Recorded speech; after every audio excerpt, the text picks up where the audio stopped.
पटवारियों की हड़ताल यूं लगता है रंग लाने लगी है। पटवारियों ने हड़ताल की हुई है और उसी जिम्मे में आज पटवारियों ने एक प्रेस कॉन्फ्रेंस भी की और उस प्रेस कॉन्फ्रेंस में अपनी डिमांड्स को उन्होंने रीट्रेट किया। और आपको ये भी पता होगा कि पिछले दिनों डिविजनल कमिश्नर जम्मू और रेवेन्यू विभाग और पुलिस ने मिलकर बहुत सारी जगहों पर छापेमारी की थी और उस छापेमारी के बाद बहुत सारा रेवेन्यू रिकॉर्ड ने क्लेम किया था कि हमने रिकवर किया है और साथ में कुछ पटवारियों को गिरफ्तार भी किया गया था।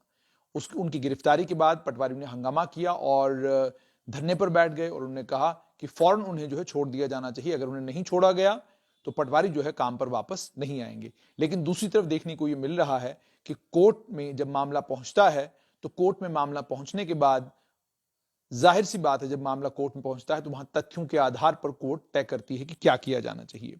लेकिन दूसरी तरफ ऐसा लगता है कि सरकार भी पटवारियों की डिमांड्स जो डिमांड है उनको जेन्युइन लग रही है, उन पर फौरन सोच विचार करना शुरू किया है सरकार ने।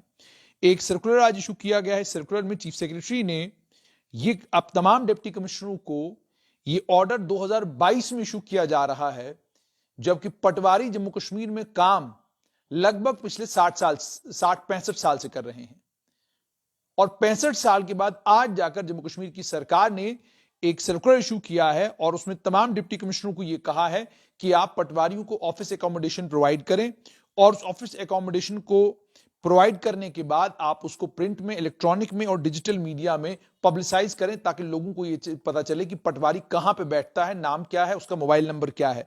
ये फौरन आप करें। और यह भी कहा गया है कि जो आप पटवारियों को दफ्तर दें वो दफ्तर खाली सरकारी बिल्डिंग होनी चाहिए, स्कूल होना चाहिए, दफ्तर होना चाहिए या पंचायत घर होना चाहिए। अब सरकार की, मेरी समझ में सरकार का स्कूल को लेकर यह कहना कि पटवारी को स्कूल में जगह दे दो, यह कौन सी अकलमंदी है, यह मेरी समझ से बाहर है। कि स्कूल बच्चों के पढ़ने के लिए है, स्कूल बच्चों की पढ़ाई के लिए है और सरकारी स्कूलों में आप जानते ही हैं कि बच्चों को पढ़ने के लिए सरकारी स्कूल हैं। तो सरकारी स्कूलों में अब आप पटवारी बिठाने का काम का हुक्म जो है वो सरकार ने जारी कर दिया है। और यह भी कहा गया है कि पटवारी का एग्जिस्टिंग और नया ऑफिस उसके बेसिक फर्नीचर के साथ, फिक्सचर के साथ में एक प्रोमिनेंट साइन बोर्ड होना चाहिए जिसपे उसका नाम, उसका मोबाइल नंबर, ठीक है, इंग्लिश, हिंदी, उर्दू तीनों जुबानों में होना चाहिए। और 31 मार्च 2022 से पहले ये सब कुछ करने के लिए कहा गया है और एक्शन टेकन रिपोर्ट जो है उसे एडमिनिस्ट्रेटिव डिपार्टमेंट को भेजने की बात भी की गई है। डिप्टी कमिश्नर को यह कहा गया है कि कंसोलिडेटेड इंफॉर्मेशन जो डिस्ट्रिक्ट की है वो एडमिनिस्ट्रेटिव डिपार्टमेंट को आप ई ऑफिस के जरिए भेजेंगे और ये 31 मार्च 2022 से करने को कहा गया है। इस ऑर्डर में दो बड़ी खामियां हैं। पहली खामी तो यह है कि इंग्लिश, हिंदी, उर्दू ये तीन जुबानें तो लिखी गई हैं, लेकिन डोगरी और उसके अलावा पंजाबी और कश्मीरी ये तीन जुबानें हैं जिन डोगरी और कश्मीरी को तो रिकॉग्नाइज किया गया है कि ये ऑफिशियल लैंग्वेजेस हैं जम्मू कश्मीर की।